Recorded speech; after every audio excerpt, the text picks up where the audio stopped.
Boa noite, pessoal. Tudo bem? Falo boa noite, né? Mas eu não sei o momento em que vocês vão assistir esse vídeo. Como estou gravando à noite, é boa noite, tá bom?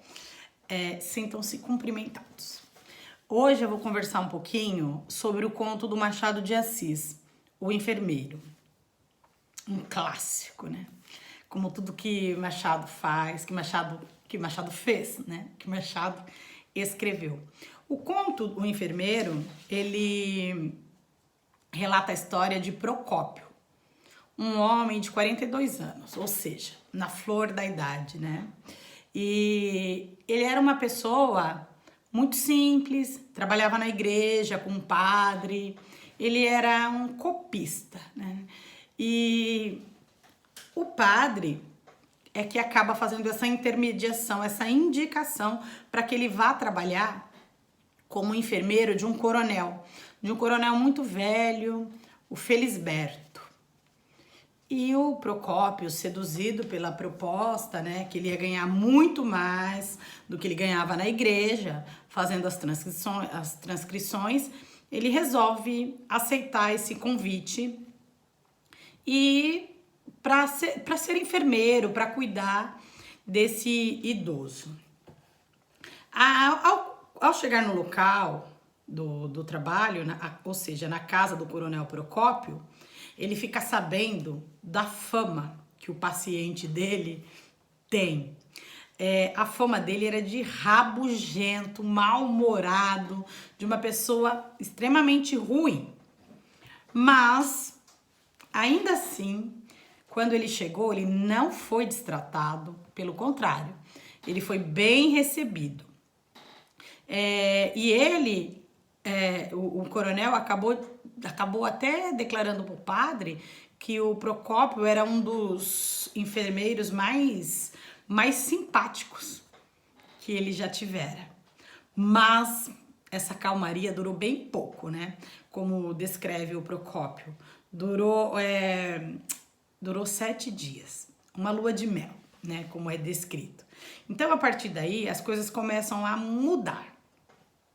Começam as injúrias, os xingamentos, as humilhações. E por várias vezes o Procópio pensa em deixar o coronel e ir embora, pedir demissão. Mas o Felisberto, esperto como só, pedia desculpas. E aí ele entendia como se fosse o mau humor que a idade avançada trazia para o coronel. Enfim, ele decide ficar. Mas aí, com o passar do tempo, a saúde do Felisberto vai piorando. E a convivência com ele também. E aí, tem uma passagem que é bem interessante no texto, que fala assim, ó. Na noite de 24 de agosto, o coronel teve um acesso de raiva, atropelou-me, disse-me muito nome cru, ameaçou-me de um tiro e acabou atirando-me um prato de mingau. O prato foi cair na parede, onde fez em pedaços. Então, o coronel era um homem muito agressivo, com um temperamento muito forte. E os nomes crus, né, que o texto diz aí, eu imagino eu que sejam os palavrões agora da atualidade. Enfim, o Procópio vive um dilema nesse conto, porque ele não está mais aguentando as agressões do coronel. E num dia, quando ele está lendo um livro assim na poltrona, ao lado da cama do coronel, ele acaba adormecendo durante a leitura. E o que acontece? O coronel pega uma moringa, sabe, aquelas moringas d'água, e atira no Procópio. Ele acorda assustado, com o rosto dolorido. E ele, naquela raiva de ter sido agredido pelo coronel, ele vai até o pescoço e esgana o coronel com tanta raiva, com tanto ódio, e acredito até que não só daquele momento, mas de todas as situações que ele vinha vivenciando, e ele vai, aperta o pescoço do coronel e acaba esganando. E de fato, o coronel morre. Aí você pensa que acaba por aí? Não. Começa o dilema de Procópio. Ele volta para a cidade dele e tal, ele volta para o Rio, e aí as pessoas ficam todas sensibilizadas, né? Com ele, fala: poxa, Procópio, mas você fez tão bem pro coronel, você foi um homem tão bom, você foi uma pessoa maravilhosa que cuidou desse homem, ainda que muito rude, muito mal-humorado, você cuidou dele até o final da vida. Você aguentou. Então, aquela culpa que ele carregava por ter esganado o coronel passa a ser o quê? Passa a ser como se ele estivesse se redimindo, porque ele passa a acreditar no que as pessoas pensavam a respeito dele.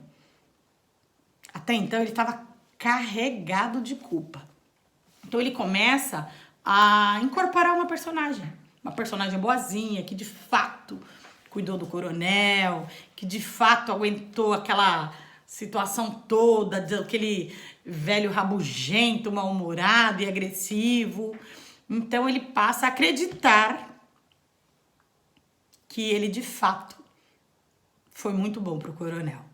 Só que aí ele vive um dilema, o dilema do ser e ter, porque ele recebe um documento dizendo que ele era o único herdeiro do coronel. Então começa aquilo: não, eu não mereço esse dinheiro, porque eu o matei. É uma guerra interna dele, né? Eu vou doar esse dinheiro, eu vou doar. E aí ele passa a pensar, a imaginar como ele vai fazer com aquele dinheiro que não pertence a ele, que ele ganhou, embora ele tenha ganhado o dinheiro de uma forma legal, ele se sente ainda culpado pela morte do coronel, que o é, né? Então, quando ele começa a receber, quando ele recebe toda a herança, ele começa a ficar corrompido, seduzido pelo dinheiro, né? Porque a gente sabe que o dinheiro, na maioria das vezes, corrompe o homem, né? Tem até uma frase que o dinheiro corrompe o homem. Então, essa ironia do destino pega Procópio de surpresa. Imagina receber toda a herança do homem que ele havia matado. Então, esse conto, ele é todo narrado em primeira pessoa por um narrador personagem, porque é o Procópio que conta, né? Ele começa contando porque ele está à beira da morte. E ele pede no início que esse relato só seja divulgado após a morte dele. Por quê? Porque ele não quer sofrer o julgamento, né, que as pessoas possam vir a ter com ele, né? Então, o Machado de Assis, ele demonstra todo o ceticismo diante da sociedade. E ele mostra também como Procópio é um homem ingrato e oportunista. Além disso, existem vários questionamentos que são levantados, né? Qual seria o propósito, qual seria o objetivo de Procópio aguentar tantos maus tratos, tantas humilhações? E será que o Felisberto era de fato um homem mau? E que motivo teria levado o coronel a deixar toda a herança pro Procópio, né? Então gera aqueles questionamentos típicos do Machado de Assis, né?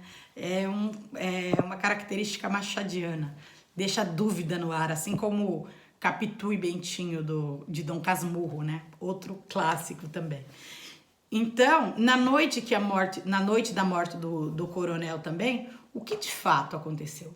Porque só quem sabe é o Felisberto, que já não existe mais, e o Procópio. Então, o que será que o Procópio fez para que o Felisberto agisse daquela forma? Então, no decorrer do conto, a gente percebe como o ser humano é volúvel, como o ser humano